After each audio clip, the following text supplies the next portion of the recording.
So we shall learn about the advent of European in India. Under this, we will cover the Portuguese in India. Okay. We shall begin it with the topic, the quest for the discovery of sea route to India. Means what happened to the European so that they had discovered the sea route to India. Let us begin. After the fall of Roman Empire in 7th century, the Arabs established their dominance in Egypt and Persia.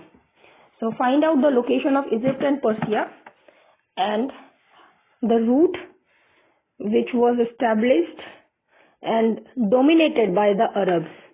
The direct contact between the European and India got diminished. With it, easy access to Indian goods such as spices, calico, silk, and various precious stones that were in great demand also got diminished. Okay. In 1453, Constantinople fell to the Ottoman Turk.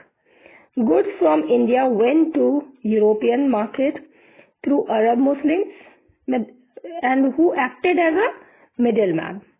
The Islamic ruler had a monopoly on the sea route, on the Red Sea trade route, okay, from which they receive huge revenues, and the Arab also had control over the land route of India. So this is but natural that Arab had monopoly on the Red Sea trade route and also on the land route, which compelled European to enter to India via middleman, which is called as Arab Muslims. They were acting as a middleman because they had a monopoly on the Red Sea trade route as well as the land route to India. 15th century, Europe was gripped by spirit of Renaissance. So that was the period wherein Europe were going through the spirit of Renaissance, industrialization, modernization, and new technical development were taking place at Europe with its call for exploration. Prosperity also increased, and with it the demand for oriental luxury goods also increased. Means they were getting more prosperous and their demand also got increased. Now Prince Henry, who was also nicknamed as the Navigator, was eager to find a way to stop the Muslim domination of the Eastern Mediterranean and all route connecting India to Europe. However, Prince Henry died before his dream could come true. Okay. Now in 1497,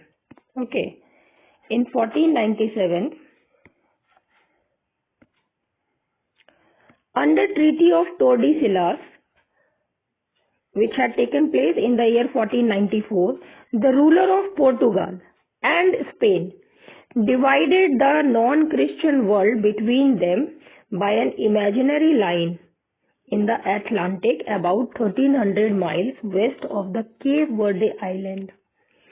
Under the treaty, Portugal could claim and occupy everything to the east of the line, while Spain could claim everything to the west. Okay. So suppose this is north, south, east and west. So an imaginary line was drawn in the Atlantic Ocean about 1300 middle west of Cape Verde Island, such that Portugal could claim and occupy everything to the east. So this area belongs to Portugal and this area, west area, belongs to Spain. Okay. West area belongs to Spain and East area belonged to Portugal. So this was the thing under Treaty of Tordesillas in 1494. Okay. Now what happened that the trading changes into ruling form? We shall learn one by one. So Vasco da Gama was the first person from the Europe who came to India. In May 1498, Vasco da Gama reached Calicut with 3 ships led by Gujarati pilot whose name was Abdul Mazid. However, the Hindu ruler of Calicut, Samutri, had no apprehensions about European intention. Means he was unaware of what these European wants or what are their intention. This Jamorin was totally unaware. Since the prosperity of his kingdom was due to Calicut's position as a gateway, he extended a friendly welcome to Vasco da Gama. Okay, so with all his heart he welcomed Vasco da Gama. He was unaware about his intentions, and so he welcomed him as a guest. Okay, Arab trader who had good trade during those days, Arab traders were doing good trade on Malabar coast, were apprehensive and did not want Portuguese to gain a foothold here. Arab trader ने कुछ तो भांप लिया था क्योंकि Malabar coast में trade कर रहे थे उन दिनों, तो they had the idea that Portuguese wanted to gain a foothold over the trade. Okay, over the centuries there were many participants in trading system in India, in Indian Ocean. Indian, Arab, East Coast, African, Chinese, Japanese, okay. But no one showed overwhelming dominance. So, एक तरह से देखा जाए तो friendly way में trading चल रही थी, लेकिन किसी ने मोनोपोली या डोमिनेंस अब तक नहीं किया था. All right, that means no one tried to have complete dominance over the trading or trading with India. Okay, in Hindi, सदियों से हिंद महासागर में व्यापार प्रणाली में कई भागीदारी थे. भारतीय, अरब, पूर्वी तट के अफ्रीकी, east coast African, Chinese, Japanese, but no one sought overwhelming dominance. किसी ने भी एकाधिकार करना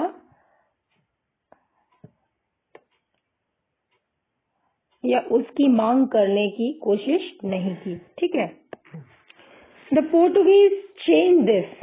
They wanted to monopolize highly profitable eastern trade by driving out competitors, especially Arabs. Now what happened? These Portuguese wanted the monopoly over the trade.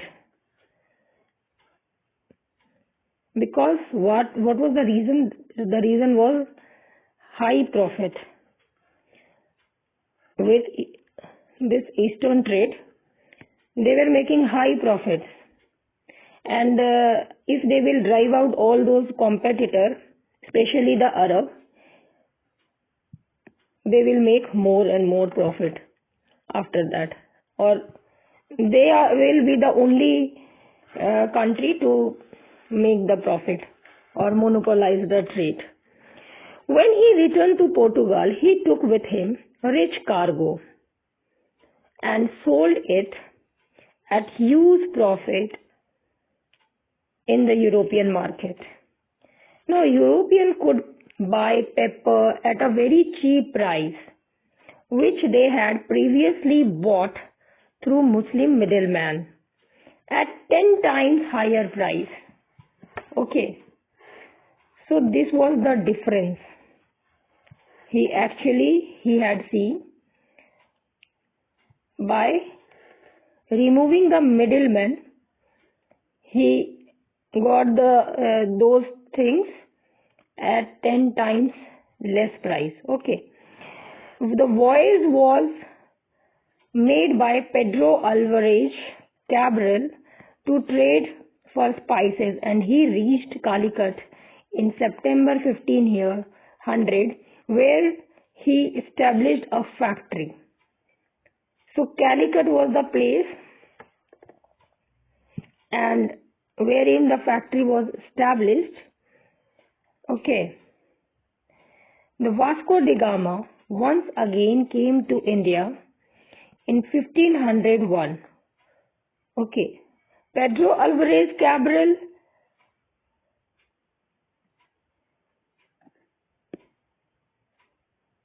came to India in September 1500, and he established the factory over there at Calicut.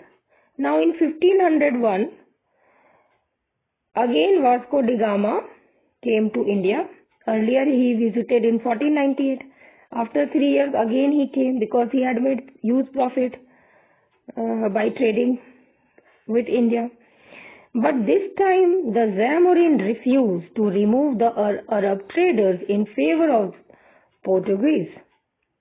Vasco da Gama retaliated with brutal hostility against Arabs to satisfy his commercial greed.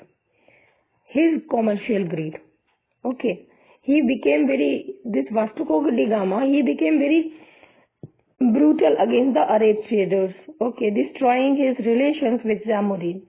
This made to destroy his older relation that he has with the Zamorin, okay, king of or the ruler of Calicut. Vasco da Gama established a trading factory in Cananore. Gradually, Calicut, Cananore and Cochin become very important trade center of Portuguese, which is obvious. Okay.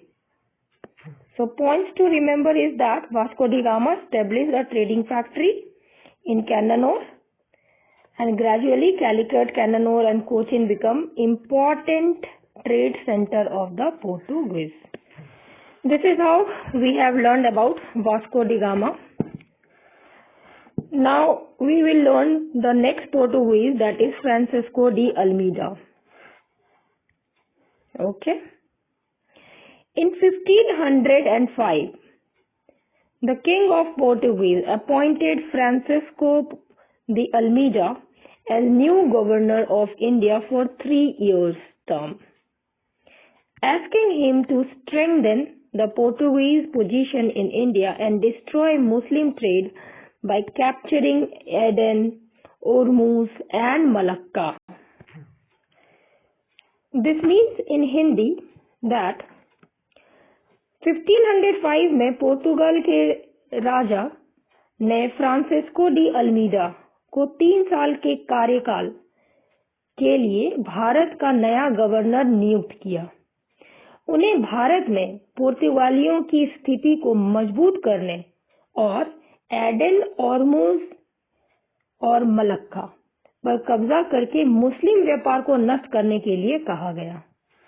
So this was the thing why Portuguese appointed Francisco de Almeida in the year 1505, okay, as a new governor of India. And the motto was to capture Aden, Ormuz and Malacca and also destroy the Muslim trade.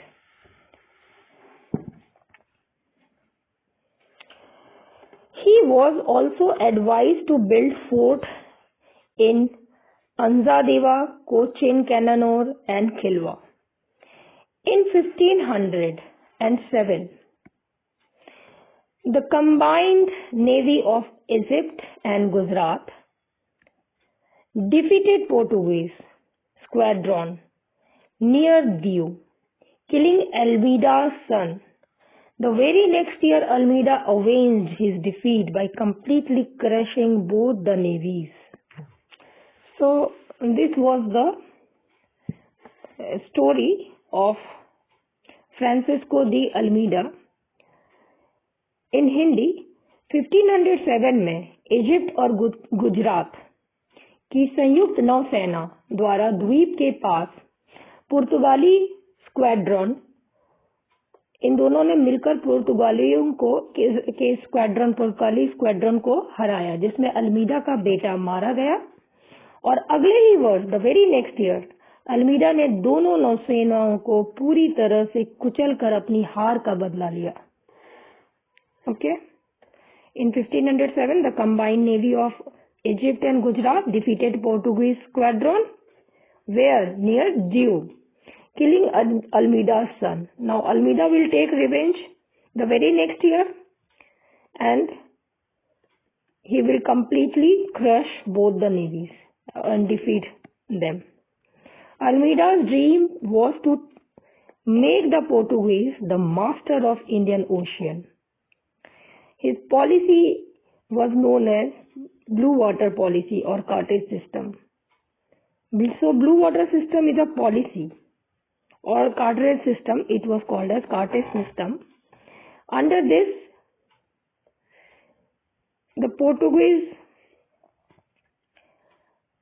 dreamt, or since it was a policy, so Portuguese wanted to have the monopoly over Indian Ocean, and those who are using the sea route via Indian Ocean, they had to pay huge revenue to the Portuguese. This was the thing.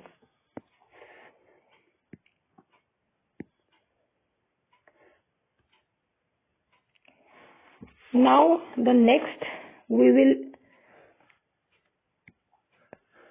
read about Alfonso de Albuquerque.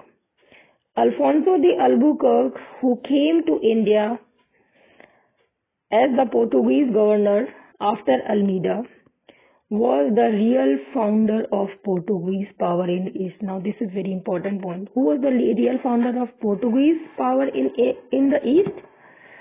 So he was Alfonso de Albuquerque. He secured strategic control of Indian Ocean for Portugal by establishing bases at all entrance to the sea. Albuquerque easily captured Goa from the Sultan of Bijapur in 1510. An interesting feature of his rule was the abolition of the practice of sati. So this was the very important point to be mentioned, that under his rule he did not support sati system and he abolished it. The practice of sati was abolished under his rule. Portuguese men who remained in India during Albuquerque's time were encouraged to take local wives. Okay. To strengthen the ruling system of Portuguese, they were advocated or encouraged to take local wives, means to get settled with Indian women.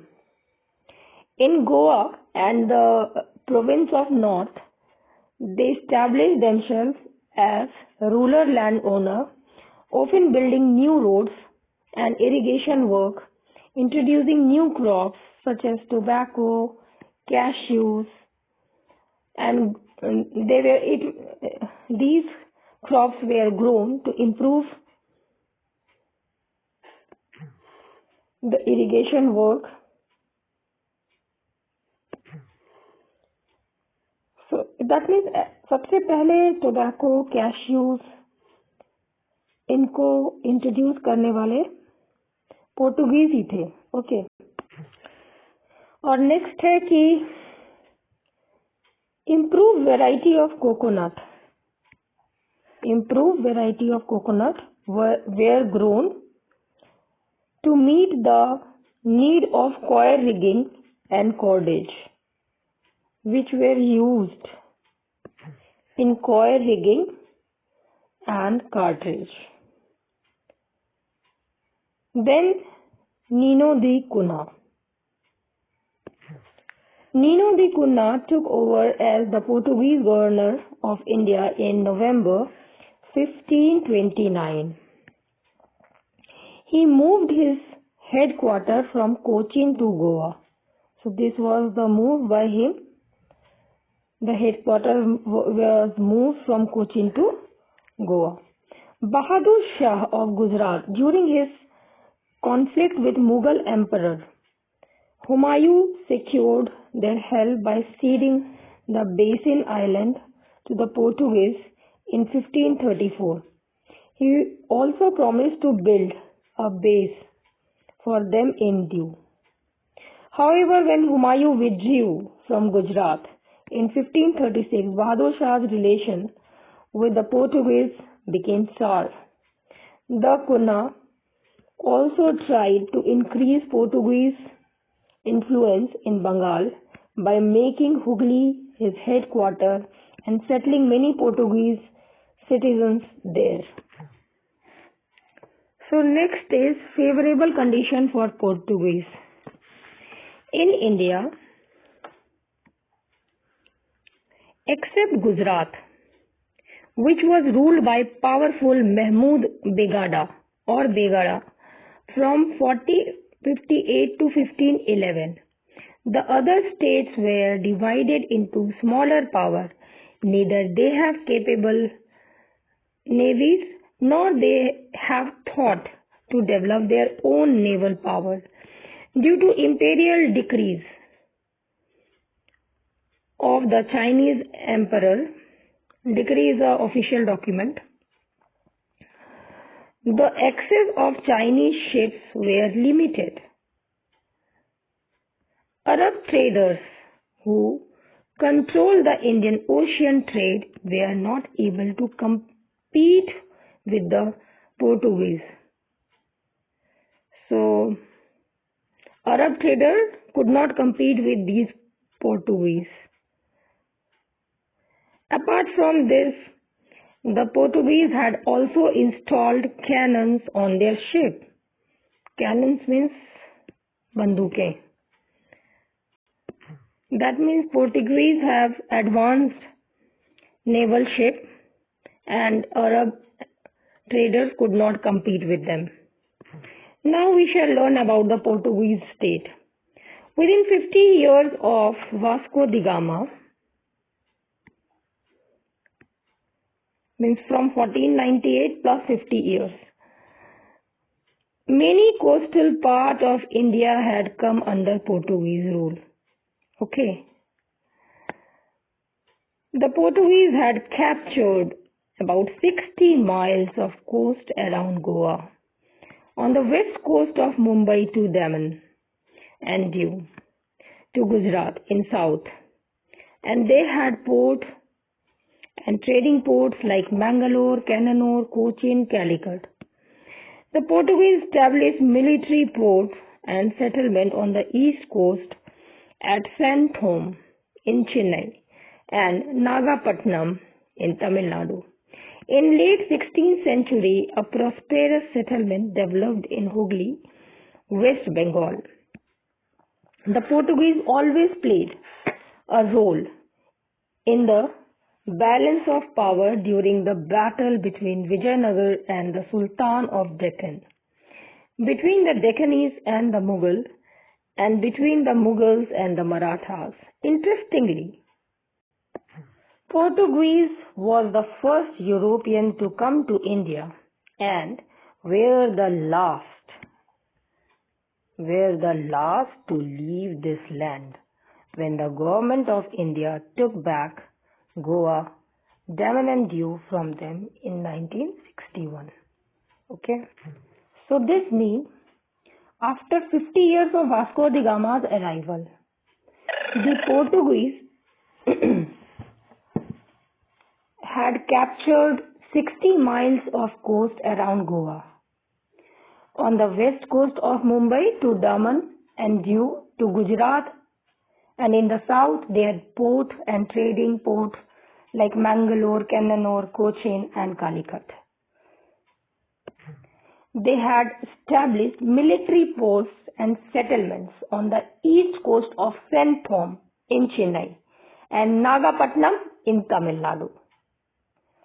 So a very prosperous settlement Portuguese were able to establish, and they have developed similar way they have developed it in Hooghly, that is in West Bengal. And Portuguese always play a role in balancing the power during the battle between Vijayanagar and Sultan of the Deccan, between the Deccanese and the Mughal, and between Mughals and the Marathas. Okay. Also, they were the first European country to enter to India in 1498 and were the last one to leave India in 1961, when the government of India took back Goa and Daman and Diu.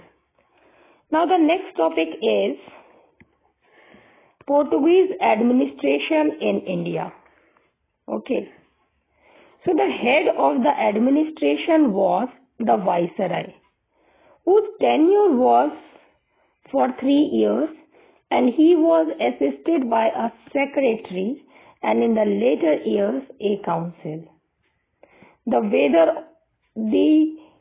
Fazenda was responsible for revenue and remittance of cargo and fleet. The forts from Africa to China were under the command of captains aided by factors whose power was increased by communication difficulties and was often used for personal purposes. So this means the head of the administration was the Viceroy and secretary was there to assist him. Later on, a group of officers made a council who used to assist the Viceroy. The Fazenda was responsible for revenue and remittance of cargo and fleet. Okay. So this is how Portuguese administration in India took place, and forts from Africa to China were under the command of captains. Captains were responsible to look after the forts and command them, and it was aided by the factor whose power was increased by communication difficulties and was often used for personal purpose. Next topic is religious policy of Portuguese. The Portuguese came to India with the intention of promoting Christianity and oppressing the Muslims. Initially, they were quite tolerant toward Hindus, but later Hindus were also persecuted.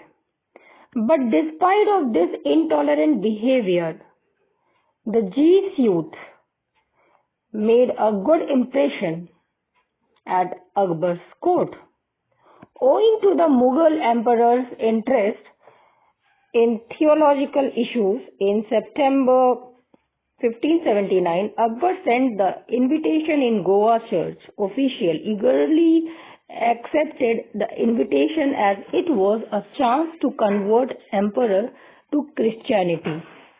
The Jesuit fathers Rodolfo Acquaviva and Antonio Montserrat arrived at Fatehpur Sikri on February 28, 1580 and were honorably received.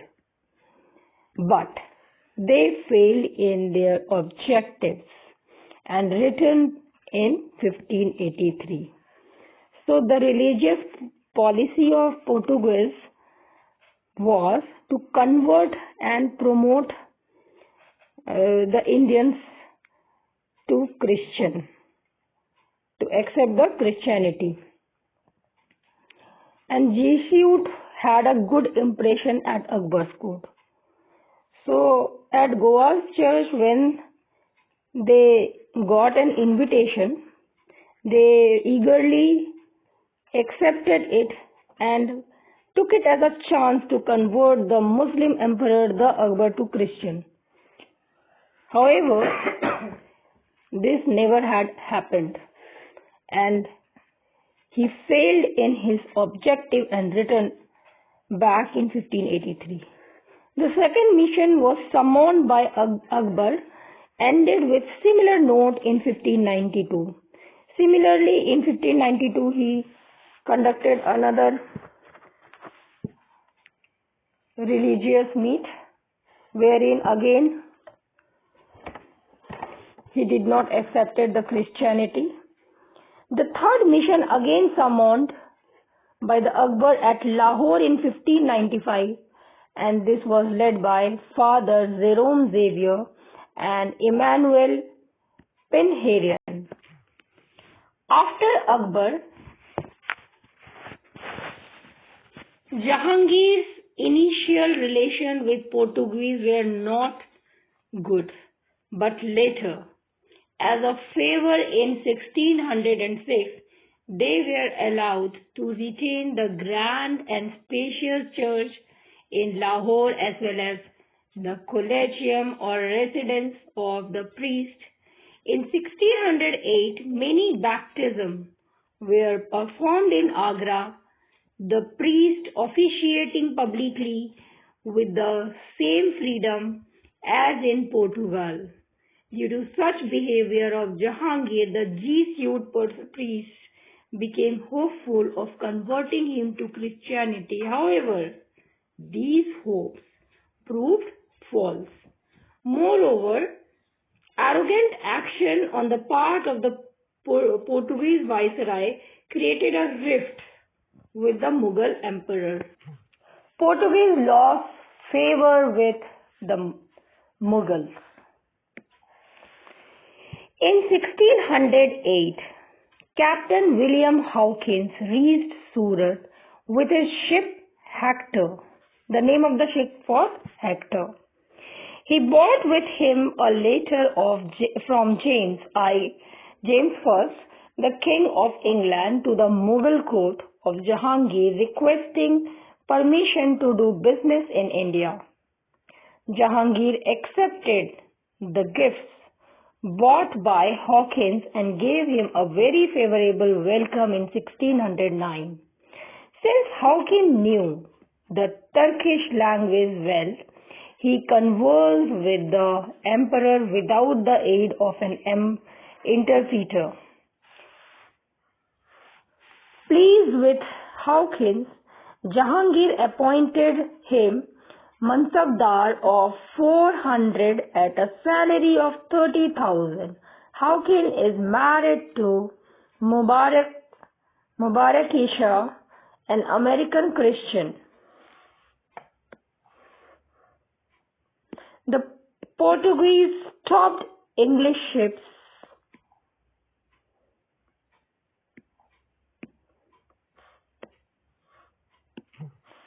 from entering to the port of Surat. The unhappy Hawkins left the Mughal court in 1611.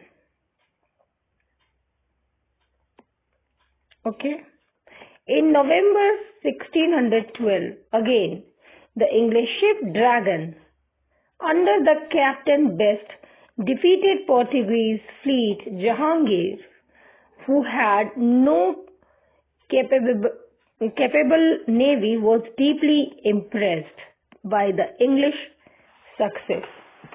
So the English defeated Portuguese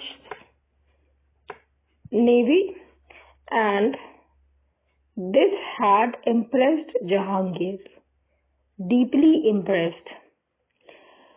Piracy by the Portuguese resulted in conflict with the Imperial Mughals. In 1613, the Portuguese angered Jahangir by capturing Mughal ships, imprisoning many Muslims, and plundering the goods. So there was a long-term rift between the Portuguese and the Mughals. The angry Jahangir ordered Mukarrab Khan, who was then in charge of Surat, to receive compensation. However, during the reign of Shah Jahan, the advantage that Portuguese enjoyed in Mughal court were lost forever. Next topic is capture of Hooghly.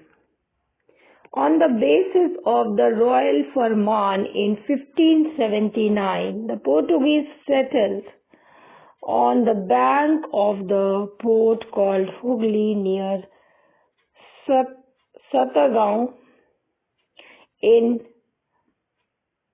Bengal to continue their trading activities and establish a new trading center, and there he monopolized the manufacture of salt and built a custom house of his own and began to strictly enforce the duty on tobacco.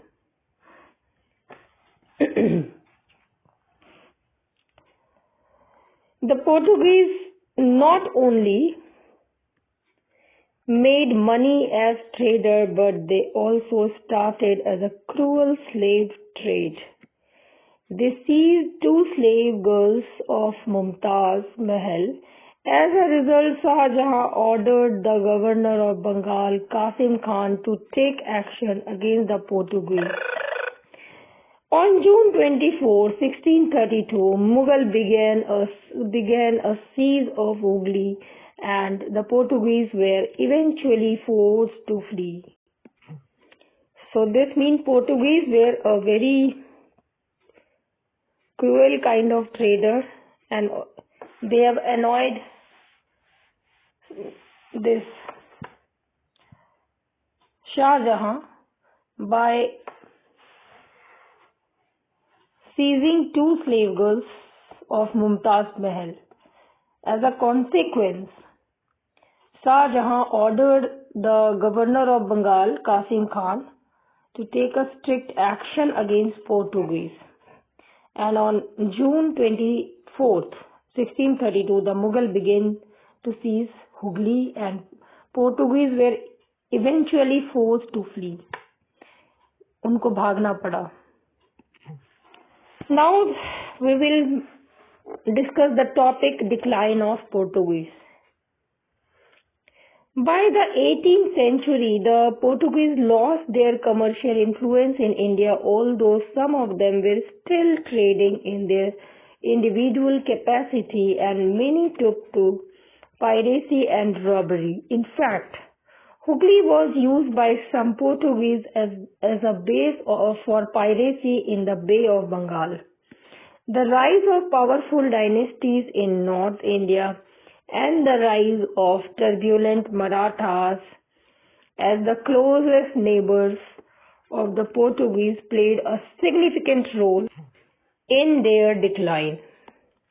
The Maratha captured Salsette and Basing from Portuguese in 1739. The religious policies of the Portuguese, such as the activities of Jesuits, gave rise to political fear.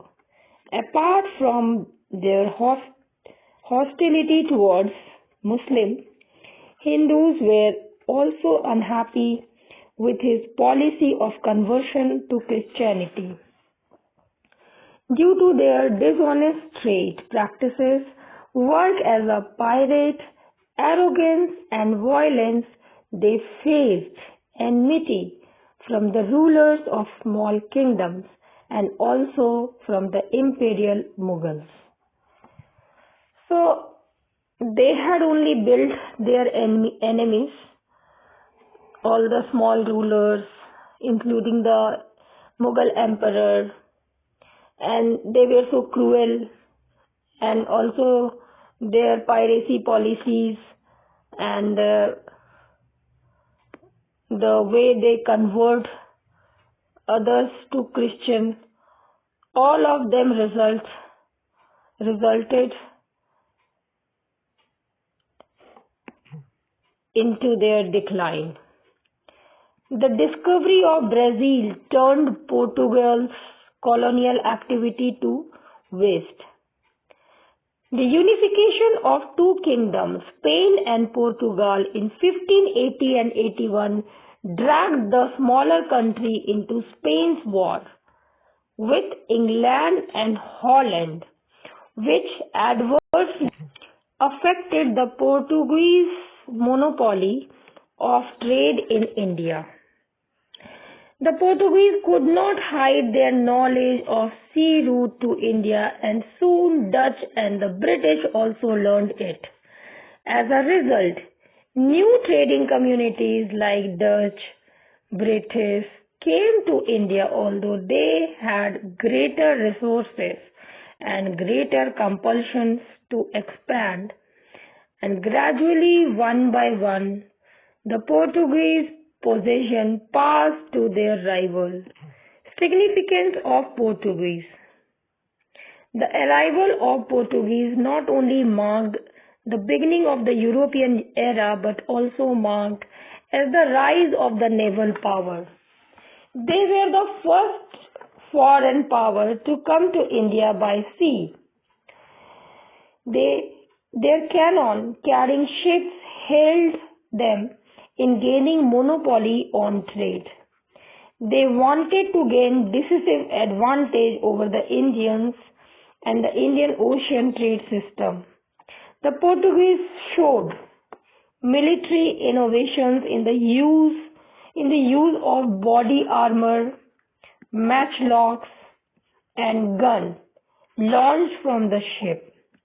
An important military contribution of the Portuguese was the system of military drilling groups based on the Spanish model, which was introduced against the Dutch in 1630s. This practice was first adopted by the French and English, and later by the Marathas and the Sikhs. The Portuguese were the master of advanced technologies at sea. They built multi-decked ships which were designed to sail in Atlantic storm rather than regular monsoon, and this enabled them to carry heavier weapons. Their use of castle, prow, and stern was a notable method for dispersing or launching boarding parties. Indian builders adapted both for their own use.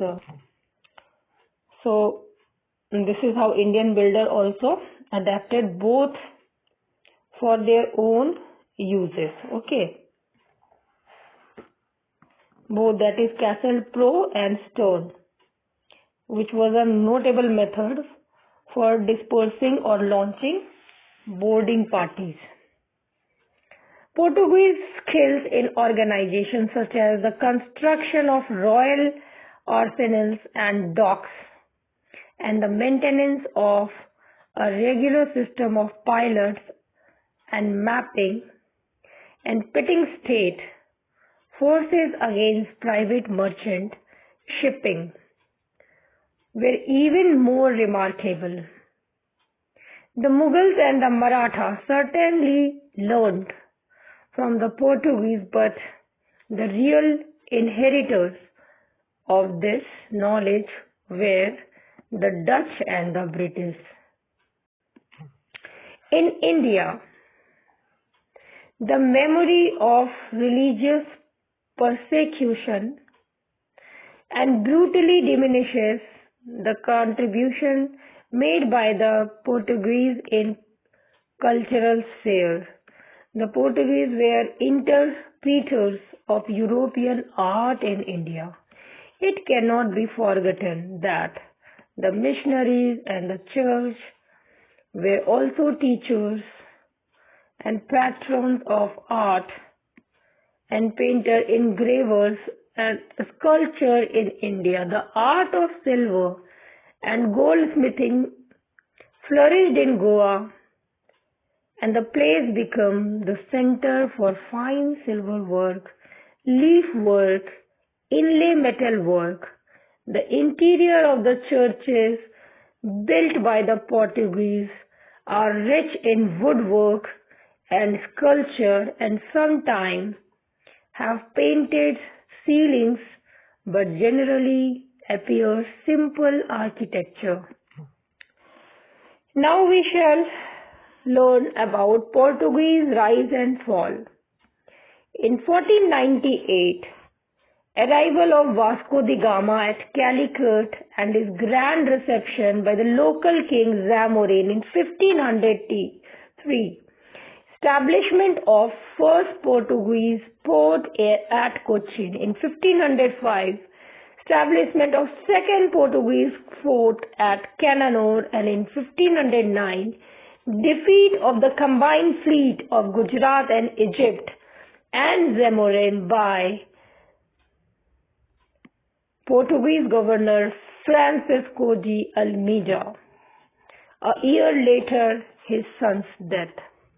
In 1510, Alfonso Albuquerque, the Portuguese governor, captured Goa and Bijapur.